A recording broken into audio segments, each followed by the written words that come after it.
लंका जल रही थी। रावण का अहंकार और अधर्म राख में बदल रहा था, लेकिन यह विनाश आसान नहीं था।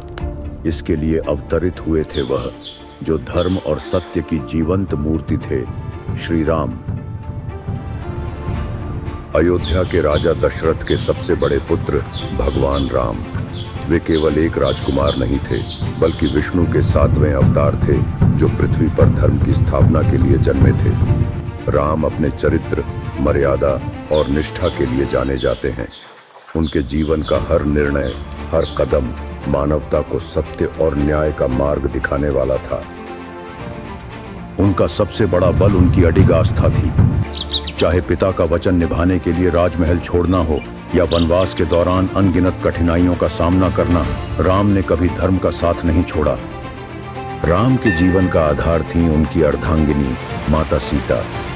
जनकपुरी की राजकुमारी और पृथ्वी की बेटी सीता का व्यक्तित्व त्याग और निष्ठा का प्रतीक था। राम के वनवास के समय उन्होंने राजमहल के सुख को त्याग कर अपने पति के साथ कठिन जंगल का जीवन चुना। उनका प्रेम केवल सांसारिक नहीं, बल्कि आत्मा का अटूट बंधन था। लेकिन जब रावण ने उनका अपहरण किया, यह केवल राम और सीता के प्रेम की परीक्षा नहीं थी, यह अधर्म और धर्म के बीच सबसे बड़ा संघर्ष बन गया। लेकिन इस महायुद्ध में एक ऐसे योद्धा का योगदान था जिसे आज भी भक्ति और शक्ति का प्रतीक माना जाता है, पवन पुत्र हनुमान। हनुमान राम के सबसे बड़े भक्त, उनकी सेना के अजेय योद्धा और उनकी सफलता के आधार थे। उन्होंने सीता माता का पता लगाने के लिए समुद्र पार किया, लंका में रावण को चुनौती दी और राम के लिए वह किया जो असंभव लगने वाला था। उनका समर्पण, उनकी बुद्धिमत्ता और उनकी शक्ति ने राम को हर बाधा को पार करने में मदद की। राम, सीता और हनुमान ये केवल चरित्र नहीं हैं, ये सत्य, प्रेम और भक्ति की जीवंत गाथा है। उनके साथ वानर सेना और धर्म के लिए लड़ने वाले हर योद्धा ने इतिहास रचा।